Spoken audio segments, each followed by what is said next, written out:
So pursuant to Chapter 20 of the Acts of 2021, this meeting will be conducted by a remote means in accordance with applicable law. This means that members of the public body as well as members of the public may access this meeting via virtual means. This meeting may be accessed remotely via Zoom as posted. When required by law or allowed by the chair, persons wishing to provide public comment or otherwise participate in the meeting may do so. Additionally, the meeting will be broadcast live in real time via Westborough local cable, Verizon channel 28 and Charter 192, and their online platforms, westboroughTV.org and youtube.com/WestboroughTV. We are waiting for Dr. Ehrlich to join us, and so we may have just a couple more minutes while we wait for him to join. Looks like he is here and now joining.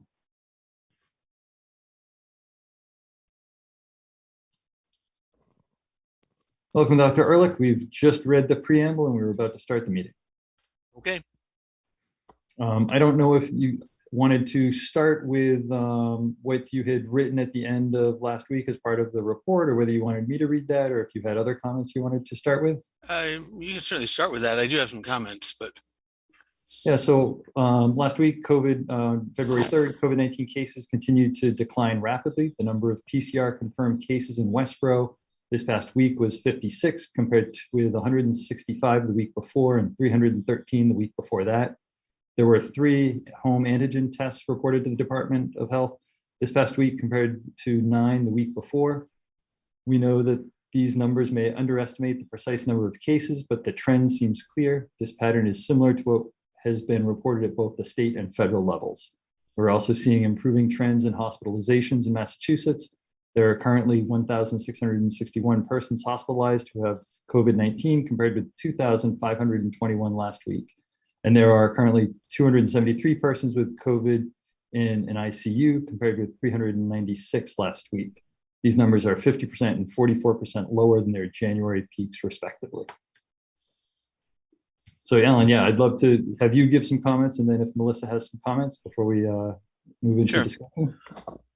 So, I think when we met last week, we were all in agreement that numbers were getting better, which was a good thing. And it was really a question of, how much better we wanted to see things get before we decided the mask mandate no longer was something that we thought was necessary. And over the past week since that meeting, numbers have gotten better. And the other thing that's changed, and I think I alluded to this in my comments last week, that there was sort of a wider spectrum of opinions being voiced in a variety of outlets, particularly in lay media, but also within the medical community around, masking and other aspects of COVID mitigation. I think, just in the last 24, 48 hours, there's been a lot of news coming from many states. New Jersey, Delaware, Massachusetts itself at the state level is going to get rid of the mandate for schools at the end of the month. But there are a lot of places where basically I think the pattern has been a marked decline in COVID-19 cases, and people in various positions of leadership and authority saying, this doesn't make sense to have mandates anymore. I do think that a lot of the difficulty we've had as a country has been divisiveness around what has been mandates, even when the advice is good. It's almost as if, you say someone has to do it and they're less likely than if you would just give them advice and they have time to mull that over. And obviously you get situations like what's happening in Canada right now, where over a vaccine mandate, there's a major ongoing protest in the Capitol and elsewhere. And so my view remains the same, which is that I think from a public health perspective, at this point, given the facts with regards to the pandemic, an educational approach makes the most sense. So I would be in favor of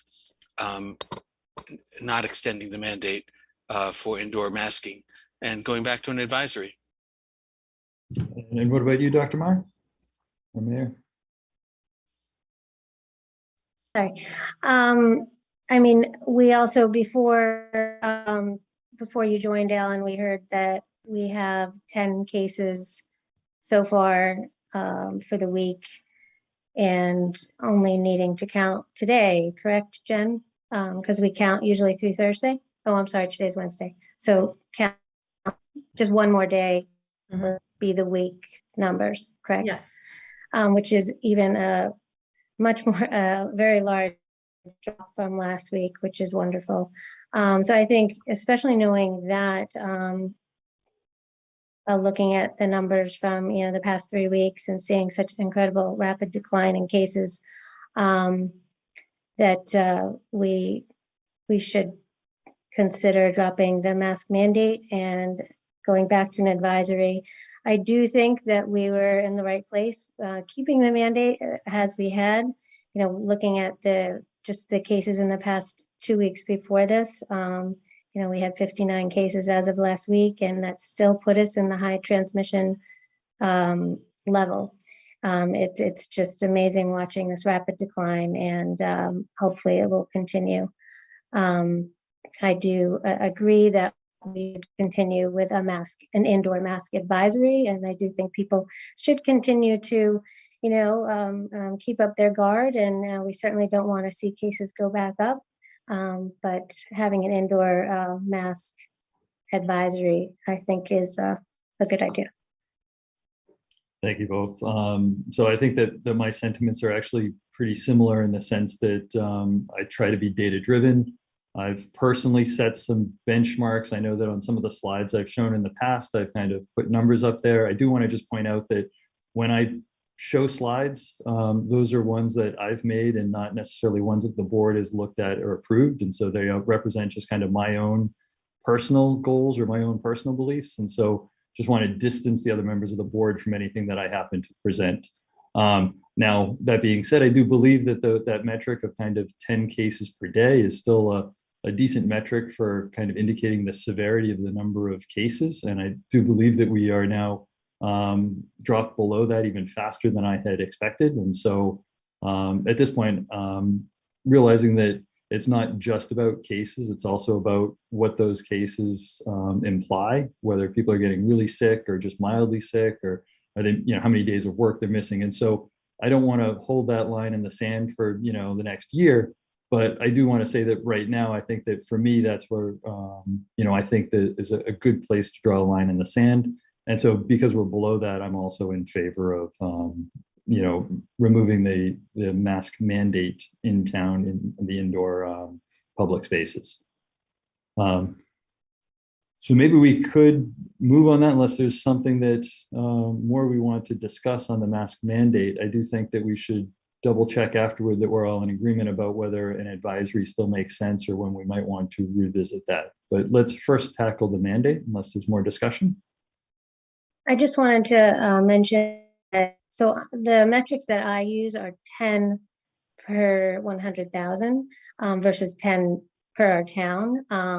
So I think there is a lot of confusion when people look at numbers. And our town is about 20,000, right? 20,000, right? So, if we're going at the rate we're going for this week, we'll be even below 10, which is great. And then typically the percent positivity, it's recommended that that's below 10 too, for, less concern for indoor, for recommendations regarding indoor masking. As of the last time I looked at that, it was 12%, but that looked at the past 2 weeks on the state website. And I'm sure that is much lower right now for Westborough, and it's probably below 10 as well. So I just wanted to clarify, that 10 number. I'm not sure if you were talking about 10 for Westborough per day or 10 per 100,000. I was talking about 10 per Westborough, just because that in 1 week, per day. That way it's just a lot easier for us to calculate. We get those numbers. We don't have to do any extra math because it's already baked into that number.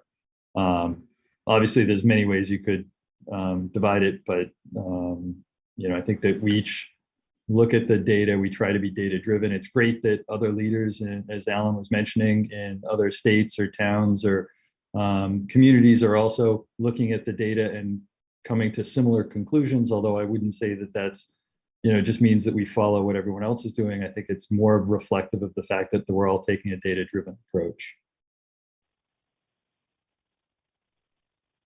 So do we have a motion then to repeal the mask mandate? So I'm not sure that we need one Okay. because it's due to expire, but I will make a motion that we allow the mask mandate to expire as of midnight today, or as of now, for either way, whatever people are more comfortable with. From what I've heard from people, that rescinding the mask mandate is actually very easy for them to do. If they want to act on it right away, they can. If they want to keep their signs up longer, they're allowed to keep their signs up. And so I think that from that point of view, having it go into effect immediately is I'm comfortable with.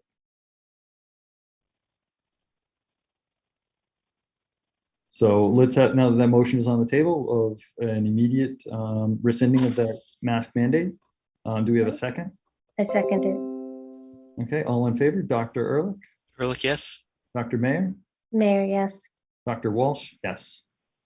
And so, Dr. Mayer, you were mentioning that you would still like the advisory for wearing masks in indoor public spaces to still be in effect. I don't know if you have some initial comments on that, or Dr. Ehrlich, if you have some comments on that as well. I definitely have some comments, but go ahead, Melissa, you're about to say something. I just think it would be helpful to continue to, watch the number of time. Obviously, the numbers this week look wonderful, but it would be nice to also see the trends before we completely drop an advisory. So yes, I would be in favor of keeping an advisory. So I'm in favor of an advisory also, although I think at this point in the pandemic, we should have a more carefully worded advisory that really tries to get at what we're trying to achieve.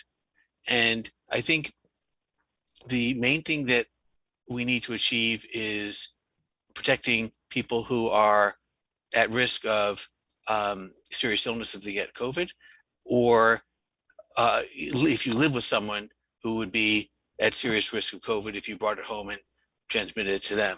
And I think we should focus on those populations of people who are unvaccinated, and that within those populations, we should be encouraging the use of masks, and we should be encouraging the use of N95 masks.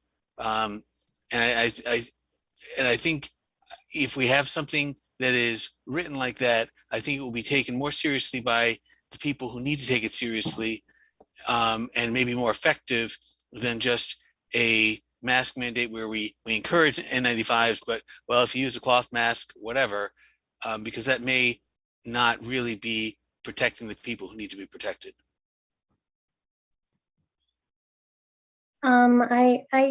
I still think it's premature to be telling the public who are not high risk and not and are that are vaccinated to feel comfortable going anywhere indoors unmasked. I think it's we've seen this dramatic drop, but it's really just week one of such a dramatic drop. I considered the numbers last week, very good, but they were still in the high transmission level. So I think based on 1 week telling the public, that most of the public, that a mask advisory, indoor mask advisory is not recommended, I would think that is a mistake. I still think that an indoor mask advisory for most people should be recommended until we continue to see this trend and these numbers staying as low as they are. So I think that if we look at the two classes or two groups of people that we're talking about, those that have some sort of underlying condition or risk or concern that puts them in a state where they really are at risk for severe illness from COVID. I think Dr. Ehrlich's recommendation that they wear an N95 mask, or potentially that if you're interacting with those people and you want to protect those people specifically, that wearing an N95 mask around them, does seem like a pretty reasonable suggestion. For the other group of people, they're just people out about town doing their normal activities. I guess my feeling is that this is the point where I don't think that transmission is so high that we need to be kind of in that heightened alert that we've been in with the mask mandate. And that people might be able to be doing a decent job of deciding their own risk status. And I think, letting them know that there is incremental improvement from going all the way from no masking all the way up to, N95 masks. And that wearing an N95 mask certainly does provide better protection than the other masks. As far as what to advise someone, I think it's also should also impact, what else is going on in their personal situation. People that have a harder time breathing through certain masks, we've said in the past that that's important to take into consideration. And so the people that might be best able to judge that might be the people themselves. And so while we might want to give a general recommendation, I do want to make sure that that is, tampered a little bit with people's underlying, comfort level, what their risk status is. There are certain people that, really can't afford to take 2 days off if they're ill, and might want to, under those conditions, take more protections than somebody else who feels like if they, have a couple days of, mild COVID, that's not the end of the world for them. So there's that risk tolerance, there's the physical attributes of those people, there's, lots of things that come into play. So I'm not exactly sure how to word it. I do think, though, that spending a little bit of time talking about that wording might be important, though. Go ahead, Melissa. I don't know if I would recommend only N95s for people who are at risk or being cautious or unvaccinated, since the CDC hasn't actually, made that step yet. I think we could certainly put in the wording that N95 preferred, but surgical masks and, close-fitting multi-layered masks are still, in the CDC guidelines. So I'm not sure I would only write N95s. I just wanted to clarify one thing you said, Nathan. Regardless of how mild the COVID infection might be, if you get COVID, you're out for more than 2 days. Right. Thank you. Okay, it's a minimum of 5. When I said out, I more was thinking that you might not be able to do much even at home for those first few days. You might start to feel better and can cook your own food or something on day 5. But yeah, you're right. You should still be quarantined. I did not mean to imply that you can leave quarantine after 2 days. That was not my point. Okay. I just want to be clear in case anyone was listening and they had the wrong impression. Appreciate it. Okay. Thank you. So I think you raised a good point, Nathan, which I'm in favor of. Whatever communication we put out, I think it's appropriate to say that it shouldn't, and maybe I framed this wrong in the first place, but it isn't simply that only people who are at risk of severe illness or you're living with people who are at risk of severe illness to get COVID need to wear masks. I think a statement saying that masks can help are one step in helping to decrease your risk of getting COVID. And that applies to anybody who doesn't want to get, who's concerned enough to not want to get COVID, whether it's because of serious illness or for the things that you're saying, Nathan, the disruption to one's life and other things that would ensue from that. So I'm certainly fine with that. On the point of the N95s, Melissa, I know the CDC hasn't said that, but I'm trying to, again, we're certainly able to be more restrictive than public health bodies when we think it's appropriate. And I think if you are really concerned about certain populations, and maybe for the people who, they're not at risk of serious illness, they're just trying to decrease their risk, and they just want to wear a surgical mask or the multi-layer cloth mask, I'm okay with that. But I feel we should encourage people who really need to protect themselves to wear an N95 mask, because I don't think the others are going to achieve the proper level of protection. And I think we're not doing a service by not educating them in that fashion. Again, we're not mandating it. It's what we would recommend. So that's sort of my position. Yeah, I think that somehow mapping the risk tolerance of people and the quality of the mask that they wear makes a lot of sense. And so that those people that, put themselves into that highest risk category, should be wearing the highest quality masks in order to try to match that, risk tolerance that they have. And those people that are the most risk tolerant and, could either not wear a mask or wear, any layer in between, to try to, match up with their own, personal feelings at that point. I guess that's what I would like to see, but, we probably have to wordsmith this a little bit. So I apologize to the public that's listening us to, work on the sausage in the process. I think the last time we did this, we sort of laid out the key points for Jen, and then there was a draft that she subsequently circulated, and people were free to, make editorial suggestions. And then there's a final version I think we were all comfortable with, and that might be the way to go. Maybe we just try and highlight what are the points it needs to include. You okay with that, Jen? Yep. Does that sound okay, Dr. Mayer? Yes.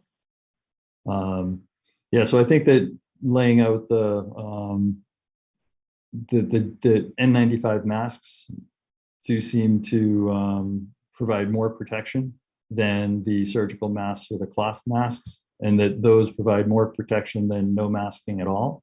I think is an important point to include, and that we recognize that there are people that put themselves into different risk categories. There are some people that are immunocompromised or that are unvaccinated, that might prefer to be matched up with one of those higher quality masks, whereas other people might prefer to have much more tolerance and be matched up with a different category. Yeah, you're framing this in terms of their preference. Yeah. And because I view this as an educational endeavor, I would want us to encourage those who are unvaccinated or at high risk of getting serious complications of COVID if they get infected to wear the to wear N95 masks or equivalent if possible.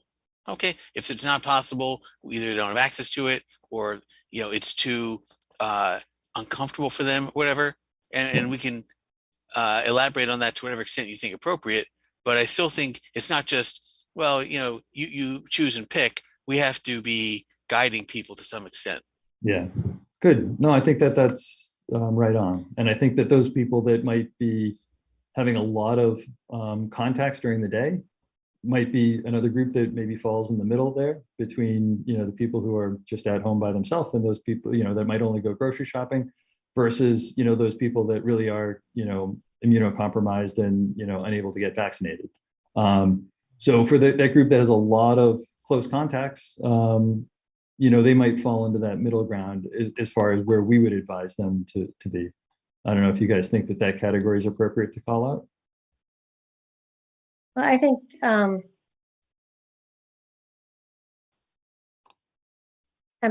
not sure that is clear. I'm sorry. Do you want to elaborate on that? I mean, if someone is going to have a lot of close contacts, I think it makes more sense to recommend an advisory for people who are going into, public spaces where they can't social distance. I think we should still have an indoor mask advisory, but rather than kind of talking about the number of contacts.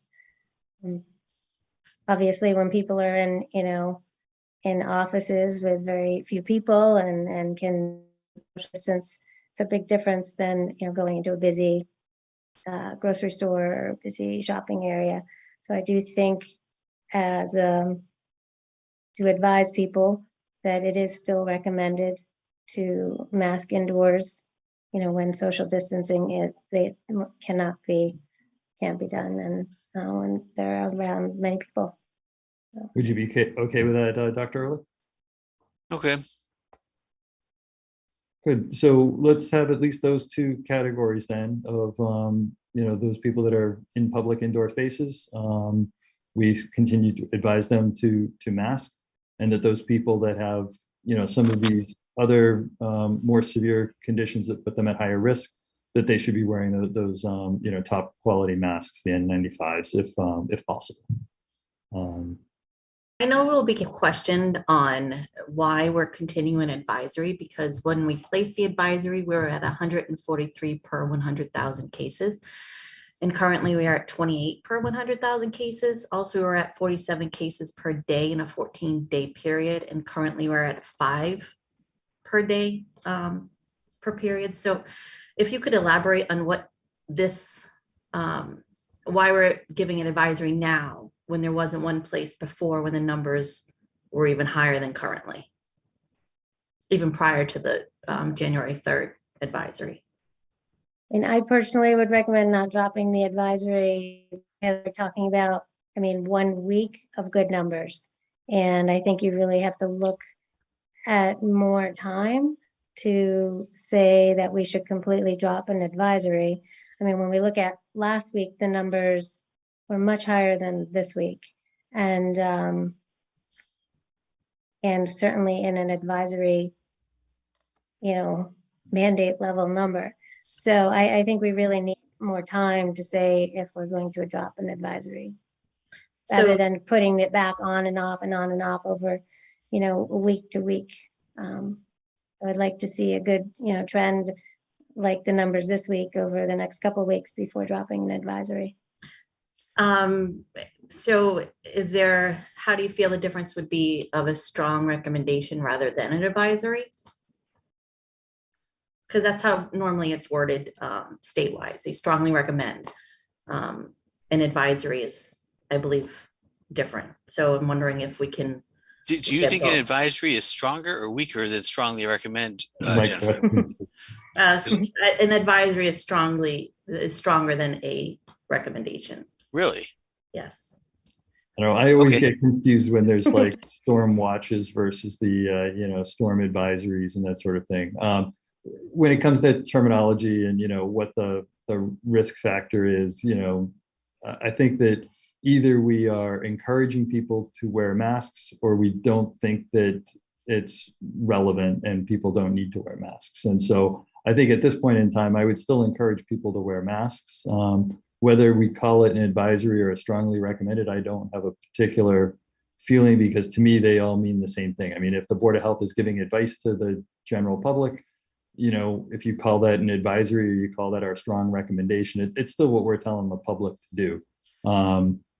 That's how I view it. My difficulty with the advisory for the average person who's not at increased risk, or who isn't interested in trying to protect themselves regardless of their risk level, is, we have situations where, for instance, restaurants, where the reality is there are gatherings of people who are, unmasked for prolonged periods of time.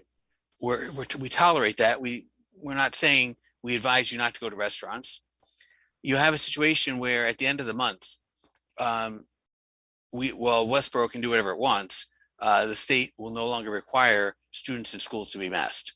And so, at some point, if we do keep an advisory going that is for the general public, I think that, that's not going to have a lot of stuff backing it up after the end of the month. Now, maybe, what you say, Melissa, let's get a couple more weeks so we feel confident in the trend. Okay, I can understand that position. That's not unreasonable. But, I do think we have to have a perspective of how this is viewed. Do we want, what is our goal? What are we trying to achieve? And again, at least what I laid out is trying to educate those most at risk how to protect themselves. Because I think even after you get to a situation at the end of the month where schools there's no mandate for students to be masked, you're still going to have students who, for any number of reasons, may choose and want to be masked, and that's going to be okay. But it's going to be, more on a personal risk assessment basis than a community-wide basis. Yeah, and I do think that to Dr. Mayer's point about maybe having more time would be that if next week at our meeting these numbers went up just as fast as they came down, then we'd be still in a situation where there is tremendous community spread. At that point, whether we would, if we were already in an advisory, would we do things different? Or if we had not had an advisory, would we want to, do something different? But a spike like that, I think we'd want to react to in a very proactive way. I don't expect that, though. I expect that these numbers are going down and hopefully are going to stay down. They're certainly not as low as they've been over the summer. I mean, we're still having multiple cases a day that are coming in, and so that's I think I'm still at the point where there is still community spread. I think I'm comfortable with an advisory of some sort right now. As these numbers continue to drop, though, I think that the risk of contracting COVID-19 starts to get outweighed by the risk of wearing masks, which in some groups of people are not insignificant, and other people it really has no detrimental effect. And so as Dr. Ehrlich was saying, is that you start to get into some of these personal choices once the risk overall of transmission goes down, that people then have to decide for themselves what their own cost benefit analysis is. But I agree that our role here on the Board of Health is to advise from a public health policy what we think is the best behavior, and to try to tailor it to not only just the average person, but some specific groups that are affected. I would think that we've highlighted some of those groups that are affected by COVID-19. For those people that really are struggling, whether they be businesses or kids with mental health that are bothered by the masks, at some point when the community transmission level gets low enough, I do want to open it up so that those people do feel comfortable not having masks present. I think that for this current week, we got below my number where I don't think we need to tell people they have to wear a mask. I think I'm still, though, where we would want to advise them to wear a mask. But I do see a future where we're not advising people to wear a mask. I just don't think we're quite there yet. And so if you guys are comfortable with kind of the points that we laid out in that advisory, we could ask Jen to put that together with a motion, or if you want more discussion, we can certainly do that too.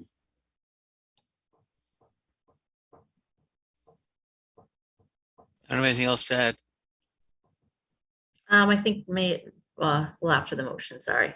Jen, do you have something? Well, it depends on if you're voting or not. If you're making a motion, I'll wait. If not, then I'll speak.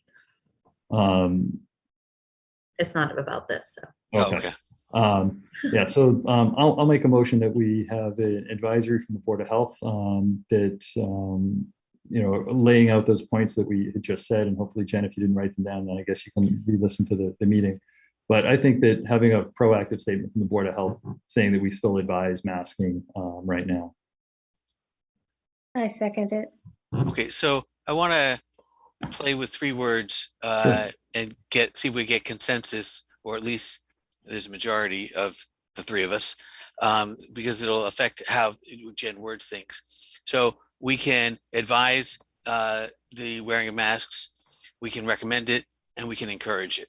And each one of those has a slightly different tone to it. And I think my preference is encourage, which allows for the fact that people at low risk, the absolute benefit that they're likely to get is relatively low. And I wouldn't want someone to feel like we're trying to pressure people into that. But at the same time, again, we'll have the issues around, identifying that people who are at increased risk need to have a greater awareness of that increased risk. What are your thoughts, Dr. Mayer? I still think an advisory is a good idea until we see this number continue, just based on the numbers from last week, is what I'm looking at. So do you like saying we advise this? Is that the word you would choose? That's the word I would choose, yes. And Dr. Ehrlich, to you, there's a very big difference between advise and encourage. And I think Jen and Dr. May, you guys are all nodding to me. I am not picking up on that subtlety, I guess. Jen, you have an opinion? That's not I what do. the words mean. I have to agree. I think recommend is the best way to move forward.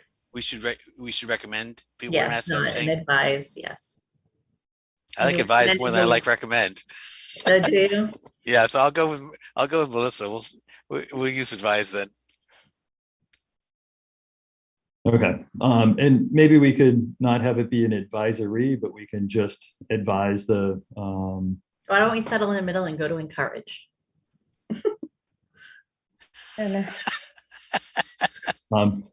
We might also be able to say that the Westborough Board of Health provides the following advice, and then we can lay out the points and stuff like that. Would that be okay? Yep. Whatever you'd like. I'm just. Well, let's have Jen draft something, and then you can wordsmith it, because I think we could be here all night trying to do it. Now that you've. Okay, so we should have a motion then. You moved it, and Melissa second. So. Okay. Yes. So then, Dr. Ehrlich. Yes. Dr. Mayer. Yes. Dr. Walsh. Yes. So Jen, you had something else? Yeah, I just wanted to remind you with all the emails that we received to let everyone know that you did review. Yes, we at least I did. They I actually have some comments about that. Go ahead. Yeah. So I want to thank everyone who sent stuff in. When people link to articles, I read those articles. And just to, as a word of caution, particularly when you're linking to articles in medical journals, there's often a lot of debate about how valid particular articles may be. And you can't, just because something is published in a important medical journal doesn't mean it is true or not without its flaws, as studies go. And I think particularly during the time of COVID, many articles that have been published have had significant flaws in them, which, we like some information more than no information, but if you're not critically looking at the methods of the articles, it can sometimes be difficult to determine how valid the results are. And I'm speaking particularly about the article was in the Annals of Internal Medicine that one citizen sent in.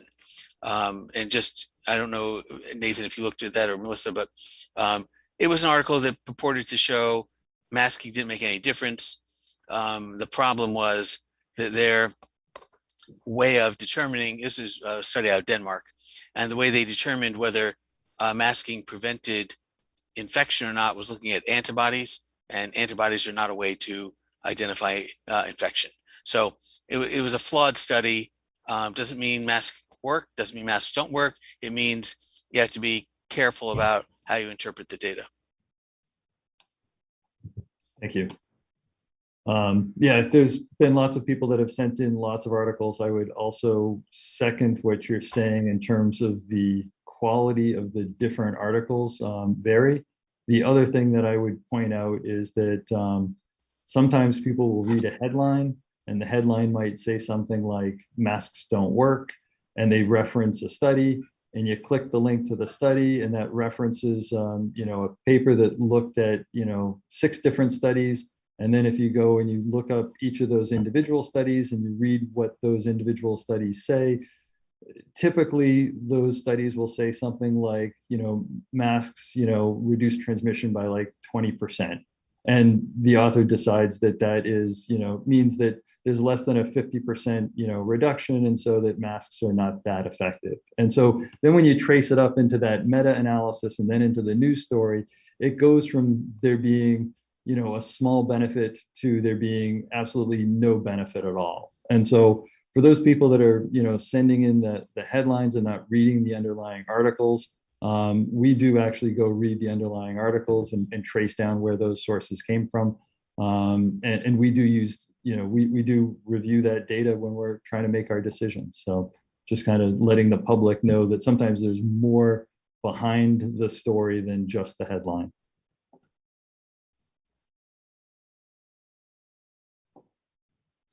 Anything else that we need to touch base on tonight? I think that we have another meeting next week. I don't expect we're going to have lots of COVID discussion next week. I think it might be just normal Board of Health business next week. Obviously, No, if something change, we'll focus on them. Dr. Ehrlich had mentioned earlier, it just came out today. I'm not sure if everybody has seen it, but that the state has made the recommendation or the plan to drop the mask mandate for schools as of 2/28. And Westborough, our school committee has, and the superintendent has made the decision that that's going to happen Monday on the 14th. So I just wanted to kind of clarify that. I would recommend that they wait until the 28th, but I don't know that they're meeting to discuss that at this time. And I also want to recommend that they, ask for our guidance as with the steps ahead and lots of changes. So we are here to provide guidance for them. Yeah, I agree with what you said. I think that our advice that we're giving the town is probably very similar to the advice that we would give the schools in terms of, recommending, encouraging, advising, whatever word we finally chose, that they do wear masks, and that certainly individuals at the school that, might have significant situations, we would advise they're wearing, N95 masks if they can tolerate them. I think that our guidance there is probably going to be the same to the schools as it is to the public. Go ahead, Nathan. No, I was going to change topics, so go ahead. We've had this conversation before, but I'll just reiterate my position, which is I think the role of the Board of Health is to advise with respect to efficacy of masks, data on COVID transmission, and factual basis like that. But ultimately, when you talk about whether students in K through 12 should be masked or not, I believe that there are other factors that have to be weighed against the pure public health issues, or at least the infectious disease issues, and that the school board is in the best position to weigh those trade-offs. So I'm less inclined to advise them one way or the other on what their decision should be, but I like to put us out as a resource to help them make an informed decision. So it's a little difference, but I wanted to just state that clearly. Yeah, I think that all three of us are on board with giving advice when asked. If they wanted to discuss individual situations, if they wanted to talk to any of us individually, I think all three of us are willing to do that. If they wanted us as a board, we're more than happy to join one of their meetings to discuss things as well. Great. On one more topic before we go, and that's meetings, remote meetings, advice to people in town that are doing meetings. I think at this point, I'm not exactly sure what the last advice we gave the town was, but I think that I'm in favor of not needing to recommend or advise that people do remote meetings. I think that doing meetings in person is acceptable at this point. I want to just get Dr. Ehrlich and Dr. Mayer, if you kind of agree or disagree with that. I agree. I agree. Okay.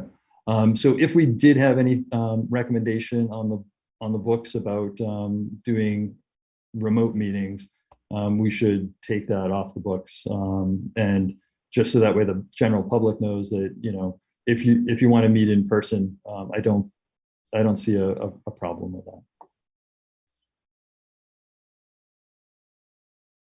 Good. I think that was all that I had on the agenda. If there's anything else that anybody had. Then I'll move we adjourn. Okay, we already have the next meeting scheduled. So do we have a second? I second it. Dr. Ehrlich? Ehrlich, yes. Dr. Mayer?